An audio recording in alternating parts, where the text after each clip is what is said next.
Welcome, everyone. Thank you for joining today's session. My name is Jasmine Jenna Gonzalez, and I am with the Illinois Student Assistance Commission, one of the 60 by 25 network organizers. Hi, everyone. Well, I won't be as entertaining as the music, but I'll do my best. So good afternoon, everyone. Thank you for joining my afternoon session on the Financial Aid Application Completion Mandate, also known as Public Act 101-180.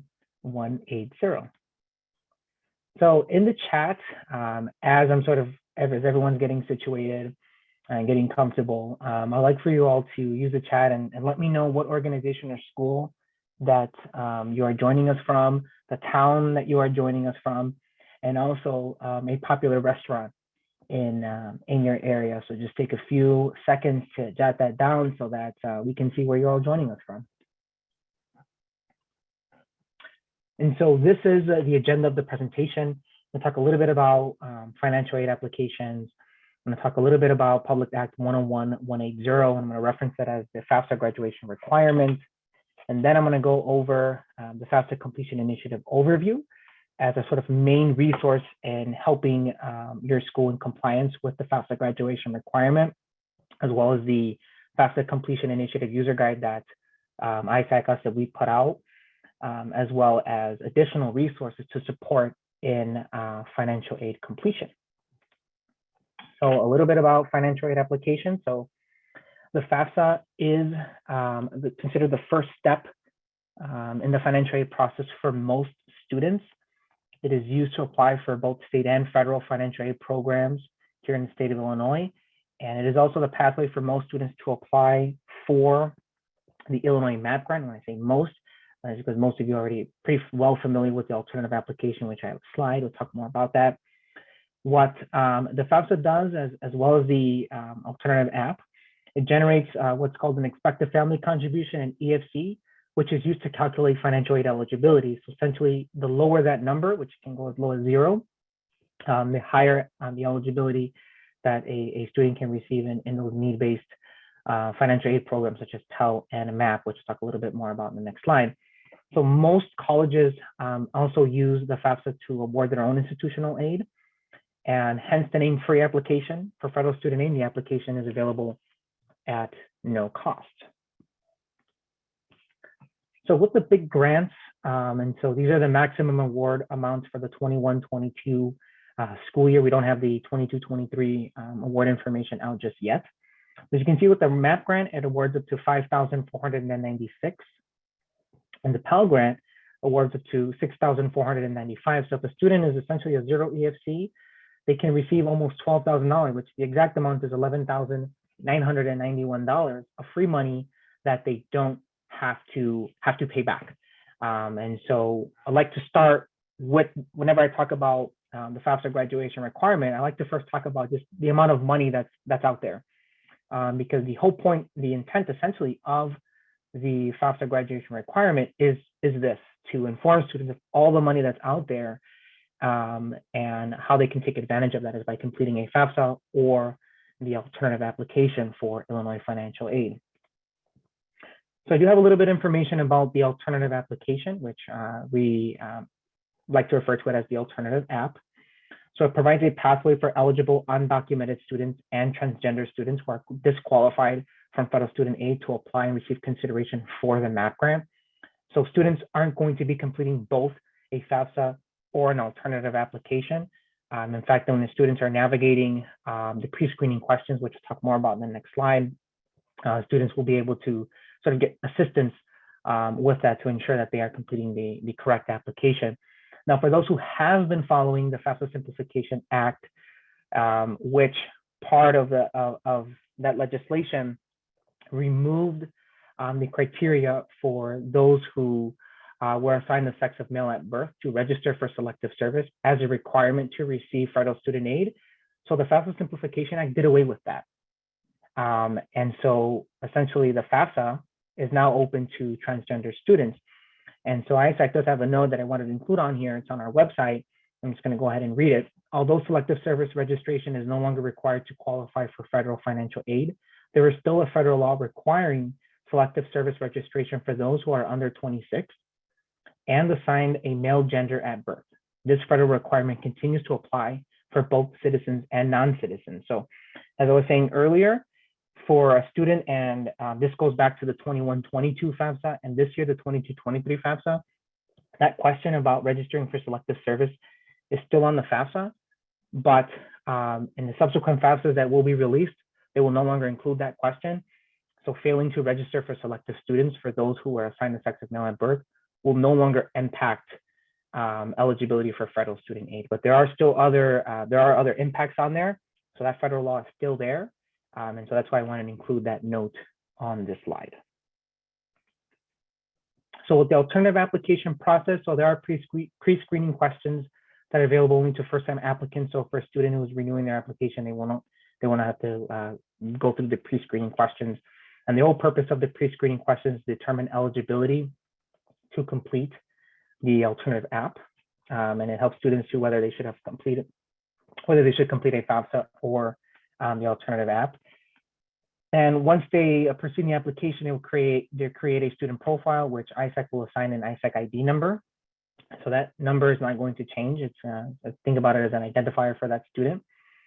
The alternative application is patterned after the FAFSA, so it's going to use the same EFC formula to determine MAP eligibility.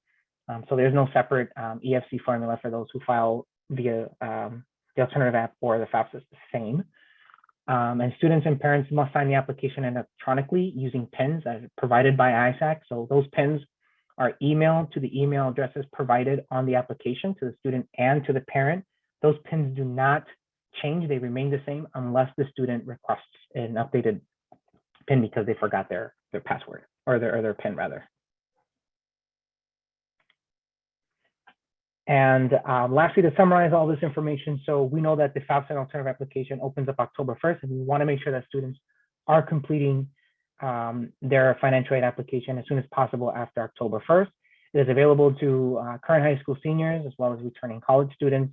The FAFSA is available at fafsa.gov, and the alternative application is available at our website at eyesight.org/alternative app. And the whole purpose of completing either application is to determine eligibility for federal and state financial aid programs. So that's what the FAFSA will do. The alternative application does not determine eligibility for federal student aid. It is just for consideration for the MAP grant.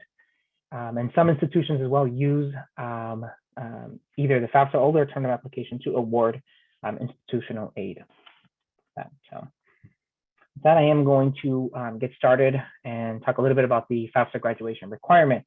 But again, as I mentioned earlier, I like to talk about the major financial aid programs. I give a brief summary on that to highlight and really point out all the money that's there that students should be taking advantage of.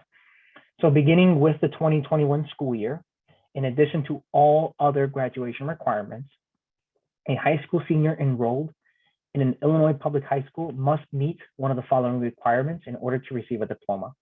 So they either have to file a FAFSA or file an application for state financial aid, so that is the alternative application for Illinois financial aid, or file a waiver or opt-out form with the school district. Additionally, schools are expected to help their high school seniors comply with the FAFSA graduation requirement, as well as to provide each high school student, and if applicable, his or her parent or guardian, any support or assistance that's necessary to comply with that FAFSA graduation requirement. Now, school districts are still required to award a high school diploma to a student who is unable to meet the requirements of subsection A due to extenuating circumstances that's determined by the school district if the student has met all other graduation requirements under the school code, and the principal attests that the school district has made a good faith effort to assist the student, or if applicable, his or her parent or guardian in filling out an application, a FAFSA, an alternative app, or the waiver. So the FAFSA graduation requirement, the intent of the legislation isn't to create a hindrance for students to obtaining a high school diploma. Again, it is meant to help provide students getting that information that they need to, seeing the money that's out there, and the school then is providing that information, which can be available as as bringing in an EyeSight core member to the school, which a lot of you already do, which I'll talk more about that towards the end of this presentation. But if a high school principal is unable to get the student to complete a FAFSA for a wide variety of reasons, and they follow, and the student meets all the other graduation requirements, and the principal can attest that the school district has made a good faith effort, the student will still receive a high school diploma. The key thing to point out there. So I do want to talk about the non-participation form. So this form was created by the Illinois State Board of Education, ISB. It must be filed, this form must be filed with the school district, and essentially indicates that the guardian applicable, the student understands what the FAFSA and the alternative application for Illinois financial aid are, and has chosen not to file an application. And so the schools have to use the ISB created waiver. They cannot create their own, they have to use the one that ISB created. The form is available in English and in Spanish. And for any questions related to the waiver that are not financial aid based, you can email ISB at FAFSA at isbe.net. That is where you can ask any questions related to the waiver. Now, I did take a couple screenshots. So I have the front and back, and just note that they do get updated every year, in part to coincide with the fiscal year, as well as some information on the back, which I have on the next slide, which goes over some financial information. So the first thing you notice is that there's basic information that's being requested. What is the school name, the school district, the student's name, their home address, and if applicable, their parent or guardian student signature. This is basically the certification of financial aid application. Now, this is where the student will certify that they know and understand the information that was presented to them on this form. So they have to read both forms. So if you're printing these out, you want to ensure that, and you notice on the very bottom corner, now it's a little hard to see, it's page 1 of 2. So you want to make sure that you're printing both sides and the student takes the time to read the back so that they are aware of what they're signing, because that information is presented on the back. And sorry about that. And which I go on the back, you'll also notice that before I really dive into the information on the back, that there isn't a space, sorry about that. There isn't a space for students to indicate what that special circumstance is, that extenuating circumstance that's leading them to completing this form or lack of.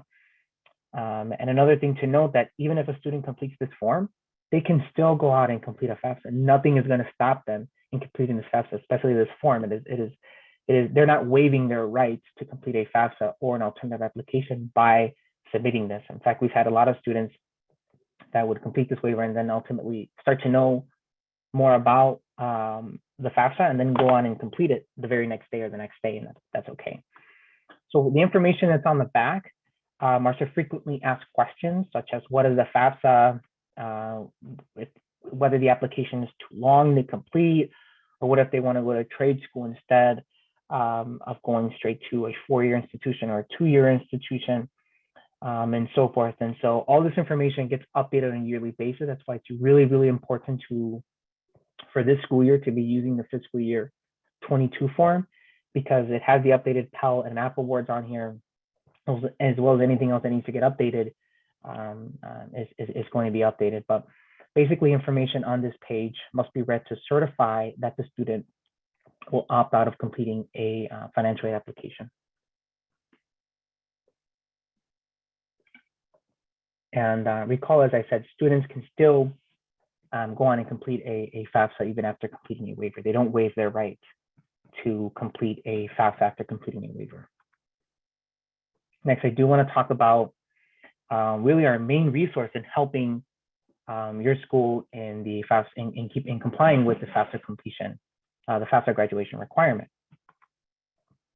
And so the thing I want to start talking about is the financial aid application completion tool. So EyeSight offers the financial aid application completion initiative, also known as the FAFSA completion initiative, to assist public and private high schools in identifying students who have not yet completed a FAFSA or an alternative application.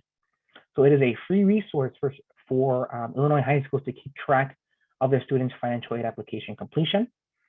And it also helps high schools identifying students that may need additional assistance with the financial aid process. This can also be used to document compliance with the ISB FAFSA graduation requirement, which I will talk about more later on in the presentation. The thing I want to highlight here the most is that if you are helping students and helping them complete their FAFSA, and by participating in the FAFSA completion initiative, you will have access and know which students have already completed their FAFSA, which ones have a FAFSA on file. I need additional assistance based off the information that's being reported on Gap Access. So it really allows high schools to provide more of a targeted approach into helping their students. Now, of course, there's additional follow-up for students who have already completed their FAFSA, such as you want to have conversations with them to see what school they're going to, what programs they're looking at getting into. But speaking specifically to the FAFSA graduation requirement, it's a helpful tool in identifying which students either completed it or didn't complete it, so that you can then provide that extra follow-up. Now, EyeSight gets that information. So EyeSight receives public high school senior class data from the Illinois State Board of Education. And then for private schools, they have to complete a student record upload onto Gap Access, which I'll talk more about. And the student rosters that are on file with EyeSight are then matched with FAFSAs and the alternative applications that are filed each week. And then what EyeSight does is provides participating high schools with updating information every Monday through the Gap Access portal. And I do have a note that I wanted it to sort of stand out. A roster that is uploaded by the school is going to be the best way to ensure an accurate completion match and rate. So then we have our financial aid application completion performance metrics. And what you'll sort of notice on here, where the arrow is kind of pointing out the metal, but what this will show is it will show the current high school completion rate across the state. Data can be sorted and filtered across any high school in the state and those that are participating. So for the public high schools, all that information is on there. For private high schools, if they have an agreement with us and are signed up to use the FAFSA completion initiative tool, we'll see their information on there. And when you're filtering into filter, you'll see this little 3-bar menu, sort of a hamburger menu, if I may, near financial aid applications completed by the school year. So if you look at the red arrow all the way to the left, you see a little hamburger menu. So if you click on that, you can filter data by region, by county, by district, by city, the FAFSA completions, and so forth. You can even go back to 2 years prior to compare information. And again, data is updated every week. And the one thing that does stand out on this slide are the medals, which you see there are 4: platinum, and they go by first to fourth. Platinum, which is first; gold, second; silver, third; and bronze is fourth. So I do have a little bit of information on that. So this started to release information, and this is in the second year that we've been doing this. I'm really excited about. But for our class of 2020 recognition of excellence, so one of you may have already received an award, as EyeSight has been distributed in the last starting in the last couple of weeks. So for schools that place for the first time, will receive that center banner, where they receive a physical banner. And for schools that continue to place year in and year out, will receive the smaller banners that are to the left and right of that center banner.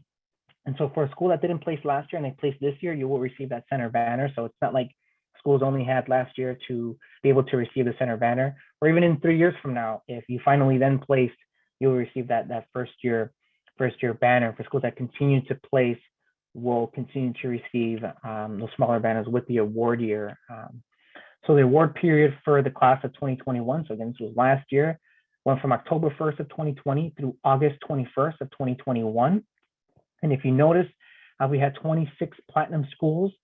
So these are schools who achieved at least a 95% or greater FAFSA completion.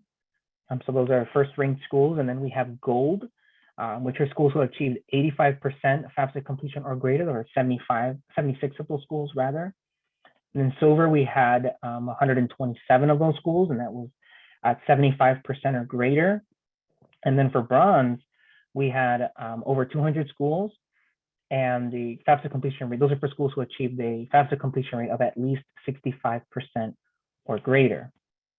So with that, we had over 430 schools in total that have placed, which we're really excited about. So we have some information on this current class of 2022 recognition, calculation, and participation criteria. So the award period is going to range from October 1st of 2021 through June 30th of 2022. Now, the bronze for class of 22 will be 67%, and that is going to be based on the class average of 2021. And so for public schools, so EyeSight is using the ISBE provided data to pre-populate those rosters.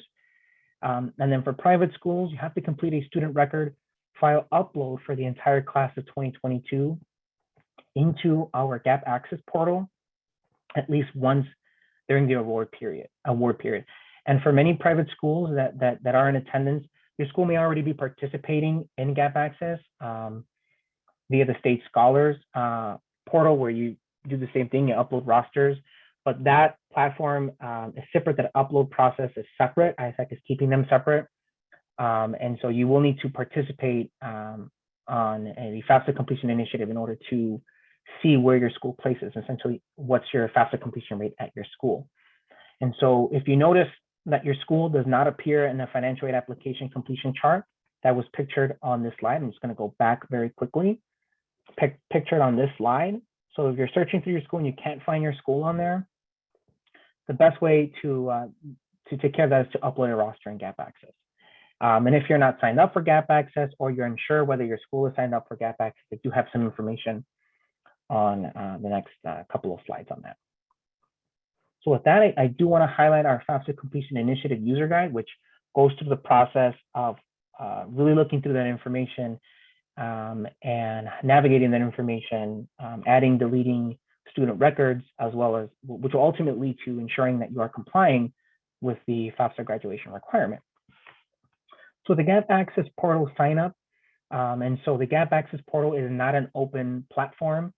The FAFSA Completion Initiative is only available to high schools, so your school does have to sign up for this. So even if you are using the Gap Access portal for State Scholars, that upload process is separate. So if your school doesn't have an agreement with the FAFSA Completion Initiative to provide that data and do that data sharing agreement, you do have to reach out to Mary Lewis, and your high school principal essentially will need to certify and agree to the terms and conditions. And if you already signed up, then a great way to have your principal sort of reach out to see sort of where they are in that process, because as your school principal is signing up and they agree to those terms and conditions, they can then designate privileges to authorized users. So if you're the one that's in your school building keeping track of FAFSA completions at your school, then that'd be a great way for you to kind of keep track and have that information and keep track of that. So again, our contact for Gap Access at EyeSight is Mary Lewis, and her email address is Mary, M-A-R-Y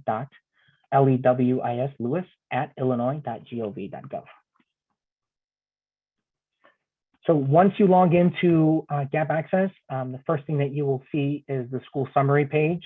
And if you need to upload a roster, you can also upload it on here. Do your FAFSA upload. The process is quite simple to do.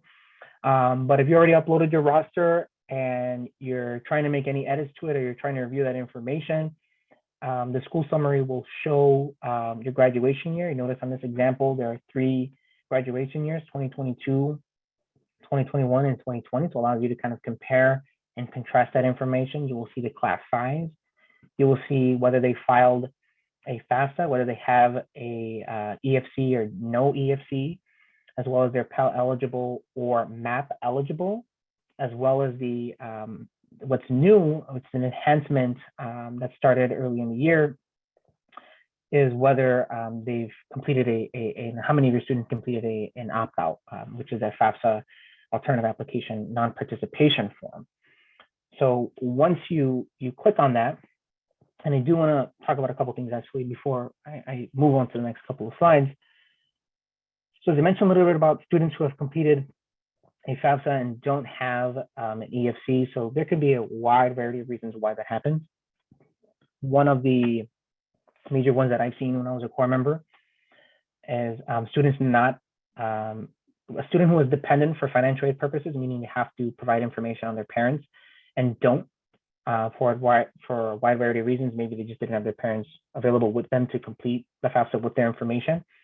Another reason is maybe they checked in the box in the FAFSA that they already have a bachelor's degree.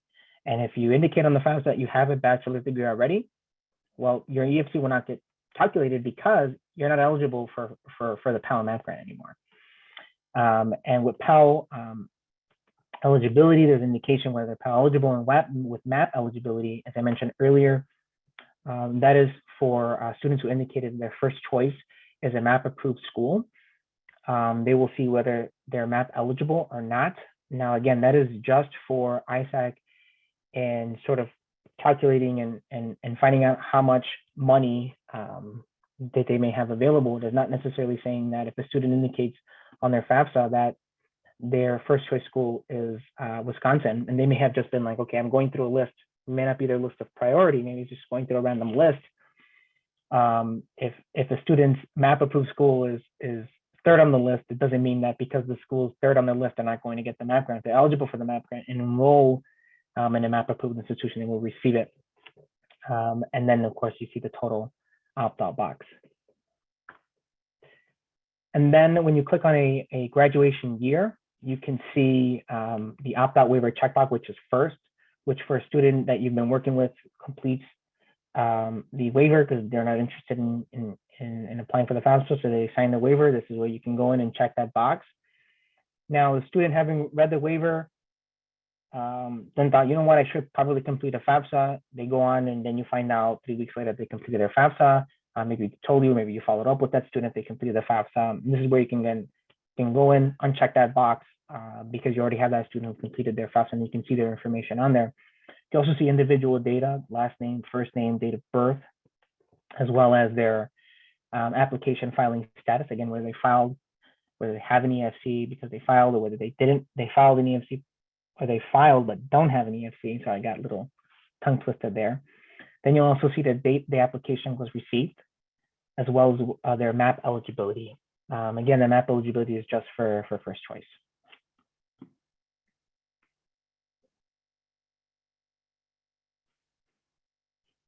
And here as well, you can add and delete.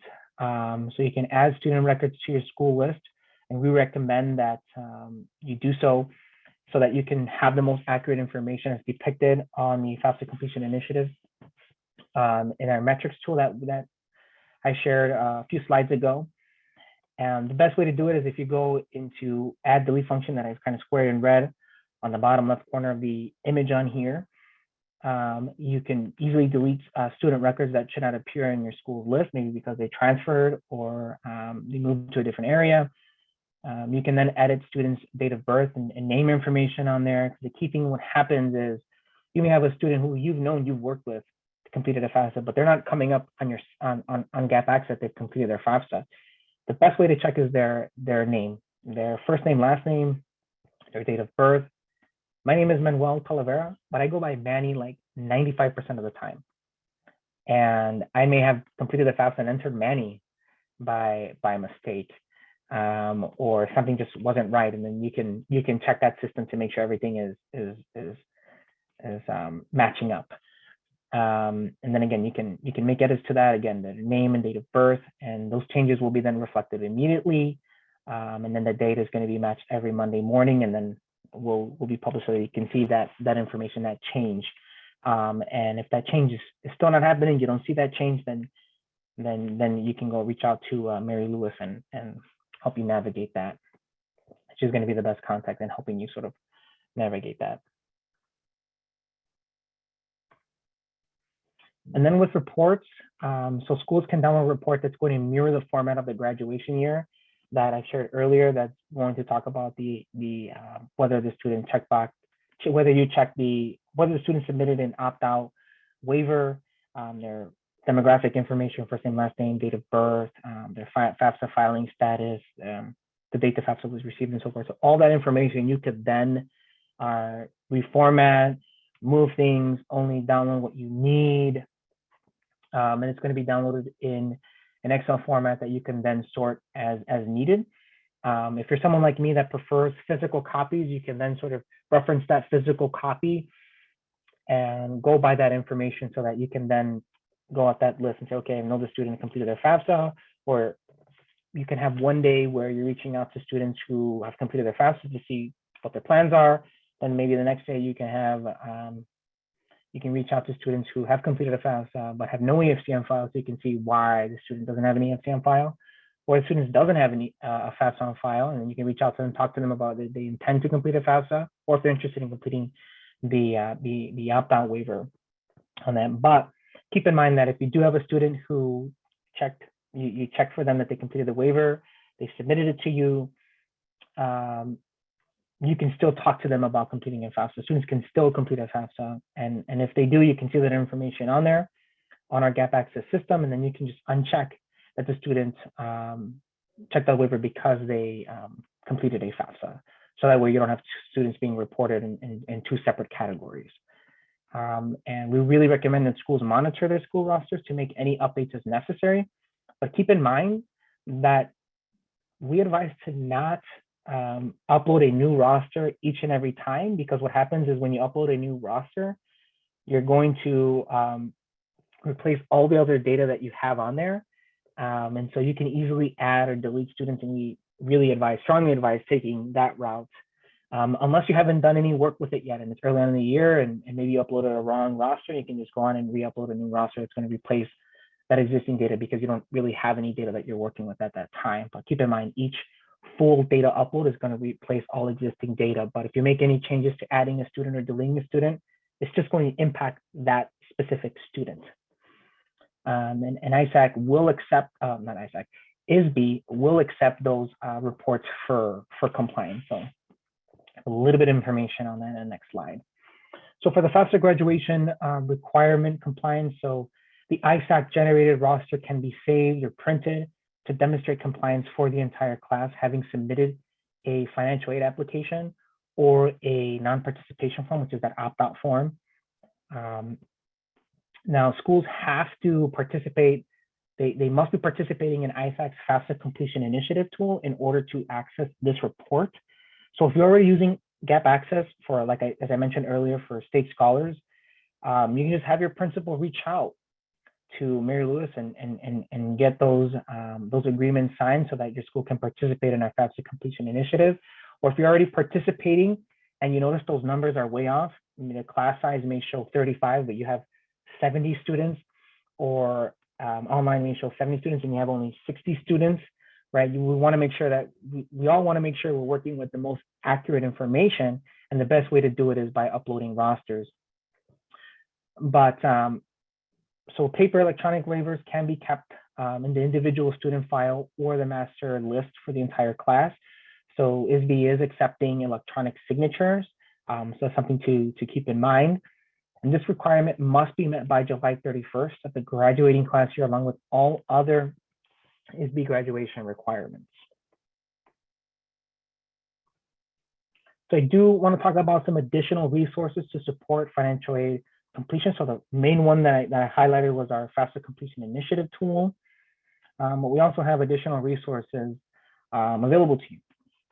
So many of you have used the EyeSight Core, especially during financial aid seasons, to do financial aid presentations, to do to assist in FAFSA completions, to talk about financial aid offers, and so forth. But I do want to highlight that the EyeSight Core is available all year. And we really encourage you all to reach out to the EyeSight Core to provide any additional assistance outside of the typical financial aid college application process. So for those who don't know, the EyeSight Core are near-peer mentors trained to support students and families with college planning and financial aid planning. So this is, so core members go through an intensive 8-week training program over the summer that provide a ton of information to allow them to help your students navigate the college and financial aid application process. And again, the EyeSight Core continues to assist the community outside of the financial aid season. And even during the pandemic, core members were out there virtually helping students and their families to ensure that the students and their families have all the tools and resources that they need to help them transition to a college campus. So if you go on our website, you can find the outreach request form there, and you complete it by entering your name of the organization, the event date, time, just basic logistic information, and then that will get tagged onto a core member in your area who can provide that assistance for you. And there's also a breakdown of different activities that are available too, so you're not left sort of guessing what you want a core member to be doing, and so it provides some more additional guidance as to what's available and what they can help with. Another thing I want to talk about is our EyeSight College QA. And so this text messaging service is free. It allows students and parents to send their college planning and financial aid questions to a real life EyeSight staff member. So keep in mind that there could be a delay in a response. We don't have staffed EyeSight staff people working at 12 a.m. or 1 a.m. ready to respond to a text message, so that your students know who do use it, that there could be a delay in receiving a response. And so you notice that on the little cell phone picture, you can see a ton of numbers that are associated with all the area codes in the state of Illinois, as well as a phone number dedicated to Spanish speakers. So we do have that available, as well as those who are returning adult students as well. So for those who sign up for this, they can go in and use it, just ask a question and get that response within 24 hours or within 1 or 2 business days. And what EyeSight also does is we send out periodic reminder emails. So if folks are already signed up and it's October 1st, we may send an email around October 1st or 2nd, depending on what day it is, letting them know, hey, the FAFSA just opened up. The financial aid application process just opened up. Complete your FAFSA as soon as possible, right? That sort of thing. And we may send out reminders in December saying to complete their FAFSA, or if we come across, if we're looking at it and we see a potential math suspension date looming, we'll send an email, not an email, a text message on that the math suspension date is coming up to complete their FAFSA.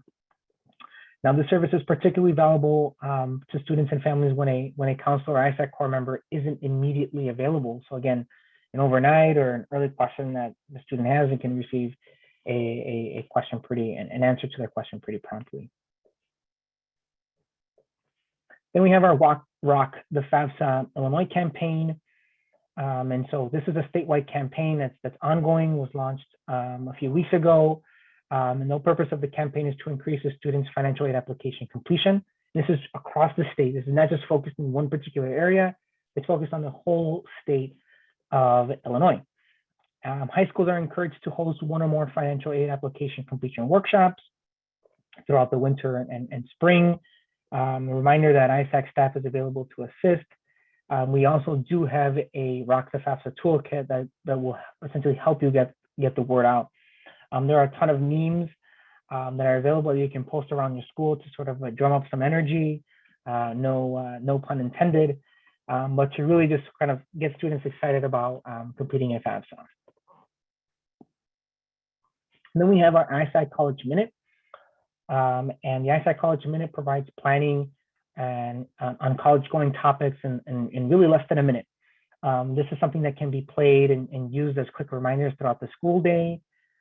Something that's also something that's available in Spanish. So we have a ton of other different videos on there as well that you can share with your students. Maybe something you can have playing on the background while you have your student waiting to meet with them. But again, this is a really, really great tool that you can have with your students to sort of get them aware about what's going on. You know, tons of different videos on here, and I know I've talked about a lot of resources, and I have the links to each and every resource at the end of the presentation. Next, I do want to highlight the NCAN FAFSA Tracker, and this is as of the 18th of February, and this is for the senior class of 2022. So a couple things that I want to highlight on here. And the first thing I want to talk about is that this is a great resource to use because this is coming directly from the Department of Ed. So one thing to note on here, and the difference between this tool and our FAFSA Completion Initiative tool is that The NCAN FAFSA Tracker does not include alternative application filers, but our FAFSA Completion Initiative tool does. So there will be some discrepancies in those numbers because of that. So according to NCAN FAFSA Tracker, as of the 18th of February, so just last week, our FAFSA completion rate is 50%, 50.3%. So that puts us as third, behind Tennessee and Washington, D.C. And while, and it may become a surprise to some of you, but Washington, D.C. is not a state, but they have a large enough school district to where they're considered on here. So it's great that Illinois is we tend to start on top, and we stayed on top for a while up until about mid-January. So just last month, I know we're sort of on the last day of February. I was looking at my watch to confirm we are on the last day in February. We can see that Illinois is still top 5, and so the national completion rate is 37.7%. So sort of way ahead of the national completion rate. And then there's things to the core that always gives us a great start in the school year. And then our information campaign that continues to kick in, as well as our Illinois Rock the FAFSA campaign, and is helping us sort of continue and drum up, that momentum that I was talking about earlier. Now, compared to the class of 2021, so that was again the year that the FAFSA graduation requirement first came into implementation. During that same period, we only saw a 0.4 increase in FAFSA completion rate in Illinois. While we know that's a bit low, but we're seeing that number creeping up and up. It was sort of stagnant from mid-January to about early February, but this is the second time we've seen. This is the first time in a while we've seen back-to-back sort of positive increases, even though of course they're minimal. But the week before, I think on the report that they put on the 11th, I saw 0.2%. So I follow this really closely, so that's why I know this information. I follow it on a bi-weekly basis, and it's great to see that number trending back up. And there is a 1.7 increase in the overall national FAFSA completion rate. So there's still a lot of work and growth left, and so we're really glad that we have our FAFSA, our Rock the FAFSA campaign going on, so that we can really go out there and really get students excited about completing a FAFSA. So I do want to talk a little bit about our resource links. Then I have my contact information. So I have a link to the fiscal year 22 FAFSA non-participation form. I also have a link that will take you directly to the financial aid application completion performance metrics, and a little bit of a tongue twister page, where you can see where your school is placed in terms of what medal they're at right now. And they have until the end of June 30th, right? Because that's when the cutoff date for compliance for the FAFSA, for the financial aid application completion performance metrics. And then they have the link to the FAFSA completion initiative user guide, as well as the Rock the FAFSA toolkit. You have a link that will take you directly to our EyeSight College Minute, and as well as to the NCAN FAFSA Tracker. So with this, I have my contact information on here. I'm not sure. Okay. I think, am I no longer sharing the screen, Jasmine? You are. I still am. I still just stop sharing. Okay. So let me go ahead and stop okay, you're sharing. not. No. Okay. You're good. Okay. Hold on. I will. How many of you have not had? And I was looking at. I'm sorry. I was looking at the chat. And it looks like you answered the question already. So there aren't any questions. If anyone wants to include any questions that they may have, you can go ahead and put those in the chat, or you can also unmute yourself. So I'm going to just let a minute just in case anyone has any questions or wants to unmute themselves. Thank you, Jasmine. And I also put on my contact information too as well if you have a specific question that you want to ask me about anything on the content up here. Great. I don't see any questions coming in, so I'm going to take that as a sign that no one has any questions. But if you do later, right, Manny did share his email, so that's great. I want to thank you, Manny, for sharing all this information and your wisdom with us, and also thank everyone in the audience for participating and joining us today. As a reminder, a recording of this session and a copy of the PowerPoint will be posted to the conference website shortly after the conference. That concludes this session, and thank you, everyone, and hope you all enjoy the rest of the conference. Take care. Thank you. Bye, everyone.